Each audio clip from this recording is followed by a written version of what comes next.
There's a silent movement happening right now, and almost no one is noticing it. The most lucid people, the most awakened, the most psychologically developed, are withdrawing from society. Not in an angry way, not dramatically, simply disappearing, leaving social media, walking away from careers, ending relationships, choosing isolation over social interaction. Carl Jung predicted this. He called it the necessary withdrawal. When someone reaches such a deep level of psychological consciousness that continuing to participate in collective unconsciousness becomes physically painful, not metaphorically painful, literally, somatically, psychologically painful, I'm going to reveal why. Jung believed this disappearance is not just inevitable for awakening people, it's fundamental. Why? The more conscious you become, the less you can tolerate conventional society. And why this isn't spiritual bypassing, it's not escapism. It's the psyche's survival mechanism when surrounded by massive unconsciousness. If you've been feeling this urge to withdraw, to disappear, to leave everything behind, Jung would say one thing: you're not antisocial. You're becoming too conscious for the collective container. Here's what Jung understood that explains everything. Society functions through collective unconsciousness, shared illusions, mass projections, shadows agreed upon by everyone. These aren't bugs in the system. They are the system, and it only operates if everyone participates unconsciously. The moment someone awakens, truly awakens, not just intellectually, but psychologically, that person becomes an anomaly in the matrix. They can see the projections everyone else is living in, recognize the shadows everyone is avoiding, understand the games everyone plays without realizing it, and once you see it, there's no going back. Jung experienced this firsthand. As his consciousness expanded, he discovered that normal social interaction became increasingly unbearable, not out of arrogance, but because he was awake in a room full of people sleep-talking. Every conversation required him to pretend not to see what he saw, not to know what he knew, not to understand what was really going on beneath the surface. This is the curse of consciousness. You become psychologically lonely even when physically surrounded. You're speaking a different language, perceiving different dimensions, operating from a different reality, and the effort required to build that bridge, to constantly translate between your consciousness and the collective unconsciousness around you, becomes exhausting. So the awakened begin to disappear, not because they hate society, but because remaining in it requires them to betray their own consciousness. Each day demands they pretend to be asleep. Each interaction requires them to dim their light. Each relationship asks them to be less than they've become. And eventually the psyche says, enough, withdraw, preserve your consciousness, stop letting the collective unconscious drain what you've worked so hard to develop. And look, if you're resonating with this so far, do me a favor, give this video a like, subscribe to the channel. It helps me keep bringing content at this level of depth for those who are truly on this awakening journey, for those who can see beyond the surface. Jung discovered something disturbing. As you integrate your personal shadow, the collective shadow becomes unbearable to witness. You're watching an entire society projecting its darkness, denying it exists. When you've faced your own capacity for evil head-on, watching others project theirs onto scapegoats becomes agony. When you've already integrated your own darkness, seeing society's shadow projections, the other political party is evil. That group is the problem. These people are what's wrong. It feels like watching a collective psychosis, because that's exactly what it is. Jung called it the burden of seeing. The awakened person sees that most social conflicts are just shadow projections. Wars are collective shadows colliding. Political divisions are mass projections. Social media outrage is collective shadow material seeking targets. Once you see this, participating becomes impossible. You can't join the mob when you realize it's hunting its own shadow. You can't pick sides when you understand both sides are just projecting. You can't engage in collective blame when you recognize it as collective unconsciousness. So you withdraw, not because you think you're superior, but out of psychological necessity. One of Jung's students described it perfectly. I used to have strong political opinions. Then I integrated my shadow and saw my opinions were just projections. Now when I watch political debates, I see two groups of people violently projecting their unconscious material onto each other and calling it justice or truth. I can't participate anymore. It would be like deliberately entering a collective delusion. But here's what's really happening. The awakened aren't just seeing the collective shadow, they're feeling it. When you become conscious, you become energetically sensitive. Being near unconscious, shadow projection feels like psychological violence. It's not judgment. It's genuine, energetic incompatibility. Jung noticed this in his own life. After his individuation, being in crowds became almost unbearable, not because he didn't like people, but because he could feel the unconscious material swirling. The projections, repressions, shadows, all creating a psychological storm only he seemed aware of. This is why awakened people disappear from social media first. It's a 24-hour shadow projection machine. Every scroll is an assault of unconscious material. Every comment section is a shadow boxing ring. For someone who's integrated their shadow, it's like being forced to watch people punch themselves while blaming others for the bruises. Jung's second insight: once you individuate toward your authentic self, performing your persona becomes impossible, and society demands nothing but persona performance. Before awakening, you played the social games without thinking. Smile when expected, say the right things, perform your role. But once you've touched your authentic self, that deeper truth beyond all masks, returning to persona performance feels like psychological death. Every social situation demands performance. The work persona, the family role, the social media identity, the acceptable opinions, the appropriate emotions. For someone still identified with their persona, this feels normal. For someone who's found their self, this feels like suffocation. Jung discovered this in personal experience. After his confrontation with the unconscious, he could no longer perform the proper Swiss psychiatrist, couldn't pretend to agree with collective opinions he saw through, couldn't maintain relationships that required him to be false. So he withdrew to Bolin, his tower by the lake, where he could be authentically himself. This isn't antisocial, it's pro-authentic. The awakened person isn't rejecting society out of anger.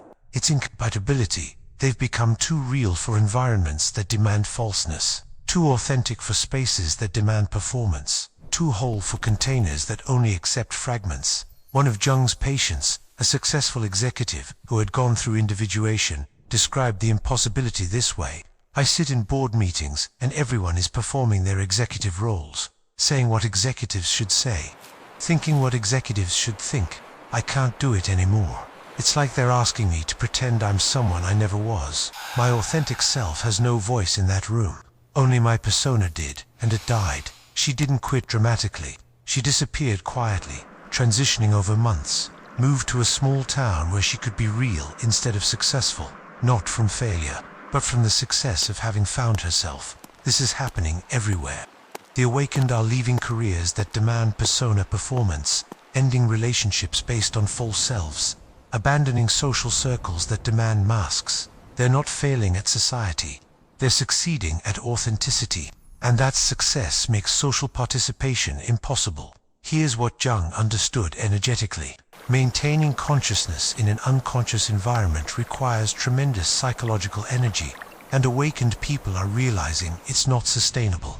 Think about what a conscious person has to do in normal society. Constantly filter unconscious projections, maintain boundaries against energy vampires, translate between depth and surface, hold their frequency while surrounded by static, process not only their own material, but the unconscious material everyone is leaking.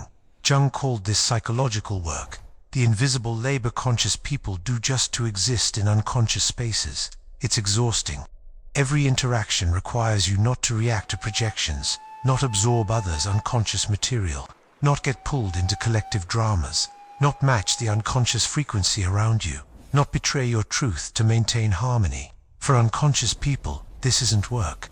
They're flowing with the collective current. For conscious people, it's like rowing upstream in a tsunami of unconsciousness. Eventually you have to get out of the water, or drown.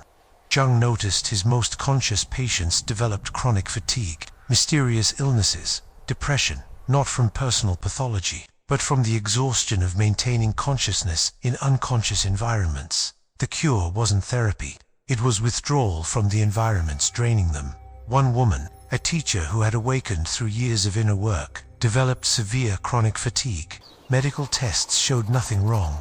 Through analysis with Jung, she realized she was spending massive energy maintaining her consciousness, while surrounded by unconscious colleagues and students all day. She wasn't sick, she was energetically depleted. When she quit teaching and moved to a cabin in nature, her energy returned within weeks, not from rest, but from no longer having to maintain consciousness against the constant pressure of collective unconsciousness. Look, if you're resonating deeply with this message, I need to ask you something. Comment one word down below. Just write withdrawal. It helps me understand how many people are living exactly what I'm describing here, and I'll know you're on this journey too, that you're not alone in this. This is why awakened people disappear into nature, into solitude, into small conscious communities, not to escape responsibility, but to preserve the consciousness they worked so hard to develop. They understand that consciousness is precious and finite, and spending it on unconscious interactions is like pouring water into sand. Jung identified this withdrawal as archetypal, the hermit phase every individuating person needs to enter, not permanently, but necessarily. The psyche requires solitude to integrate what society would fragment. The hermit archetype isn't about misanthropy, it's about psychological necessity. When you're transforming at a fundamental level, you need space away from influences that would pull you back into old patterns. You need silence to hear your inner voice. You need solitude to integrate without interference. Jung himself went through profound hermit phases. His years at Bowlingen weren't vacation. It was psychological necessity. He needed distance from collective consciousness to develop individual consciousness, needed separation from others' projections to understand his own depths. This is what's happening with awakened people now. They're not disappearing because they're weak or antisocial. They're following an archetypal pattern that individuation requires. The hermit phase is when the shadow integrates without social pressure to repress it. The self emerges without persona demands. Inner wisdom develops without external noise. Psychological transformation completes without interruption. But here's what Jung emphasized. The hermit phase isn't escape. It's preparation. The awakened person withdraws not to abandon society, but to develop something society needs. They're gestating wisdom, integrating truth, becoming what Jung called aquarium fish, beings who've adapted to depths others can't reach. One of Jung's analysons, a philosopher, disappeared from academic life for 3 years. Everyone thought he'd had a nervous breakdown. He'd had a breakthrough upward. In solitude, he integrated insights that would have been impossible while maintaining his academic persona. When he returned, he brought revolutionary ideas, but they could only emerge in withdrawal from the very system they would eventually transform. The hermit phase looks like disappearance, but it's actually deepening. The awakened person isn't running away. They're going deeper than society allows, doing work that can only be done in solitude, developing consciousness that can eventually help the collective, but only after it's fully formed. Jung's final insight offers hope. The disappeared don't stay lost forever. But when they return differently, not to participate in unconsciousness, but to offer consciousness to those ready to receive it. The awakened who disappear are following the hero's journey. Withdrawal, transformation, return with gifts. But the return isn't to normal society, it's to the margins, to the edges, to spaces where consciousness can exist without compromise. They become what Jung called border dwellers, present but not participating, available but not absorbed. They may return as artists, creating authentic depths, healers working with individuals ready to awaken, teachers sharing with small groups of seekers, writers offering maps for other disappearing souls, guides for those beginning their withdrawal. But they never return to the mainstream. They can't. Once you individuate, you can't unindividuate. Once you become conscious, you can't fake unconsciousness. Once you've found yourself, you can't live from persona. Jung observed this pattern repeatedly. His patients who fully individuated rarely returned to previous lives. They created new ones, simpler, quieter, more authentic. They found ways to contribute without sacrificing consciousness, learned to give without being consumed. One patient, a therapist who disappeared for 2 years, returned not to traditional practice, but to work with a small group of individuals going through spiritual emergency. She could no longer do general therapy, only worked with those experiencing what she had experienced. Her practice was tiny, but profound. She was invisible to mainstream society, but a lifeline for those awakening. This is the model. Awakened people disappear from mass society, but appear in conscious pockets, creating parallel structures, building alternatives, offering depth to those seeking while remaining invisible to those who aren't. Jung believed this was evolution in action. Not everyone awakens at the same time. The pioneers disappear first, create new spaces, then become beacons for the next wave. What looks like abandonment is actually architecture, building the structures that will support collective awakening when it's ready. Let me synthesize Jung's complete picture of why spiritually awakened people are disappearing. They can no longer tolerate the collective shadow that unconscious society projects. Their authentic self can't perform the persona society demands. The energy needed to maintain consciousness in unconscious spaces becomes unsustainable.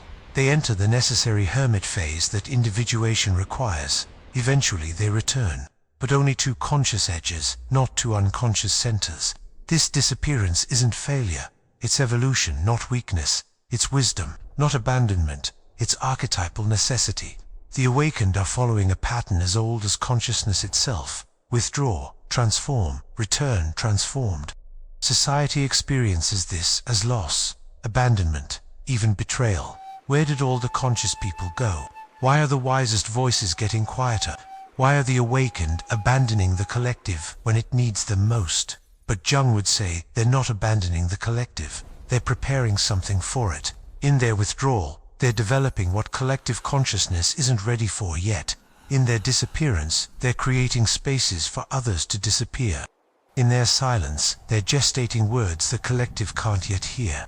If you're feeling the pull to disappear, Jung would want you to know this. It's not spiritual bypassing, not escapism. It's psychological necessity. Your consciousness has developed to a point where participating in collective unconsciousness is no longer possible without betraying yourself. The withdrawal you're feeling isn't antisocial, it's archetypal. You're not abandoning society. You're following the hermit's path every individuating person must walk. You're not weak for being unable to tolerate unconsciousness. You're conscious. Consciousness requires different conditions than sleep.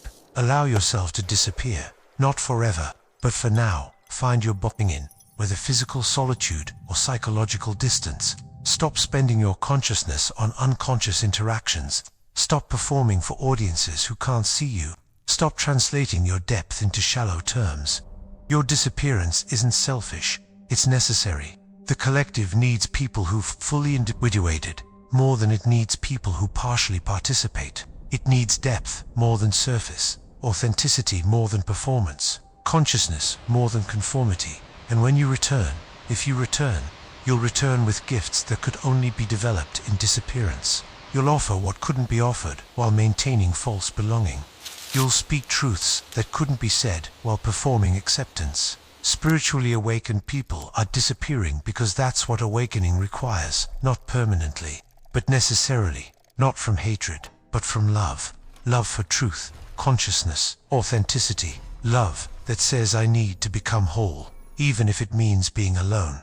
Jung would put it this way: disappear consciously, withdraw with purpose. Use your hermit phase for integration, not isolation. And remember, your disappearance is preparing something. You're not leaving the collective. You're pioneering where it will eventually need to go. If you're disappearing or feeling the pull to withdraw, subscribe to this channel. Here, I explore Jung's insights for those walking the individuation path. Save this video to re-watch in 7 days, because this message will make even more sense as you process all of this. And share it with someone you know who's going through this too.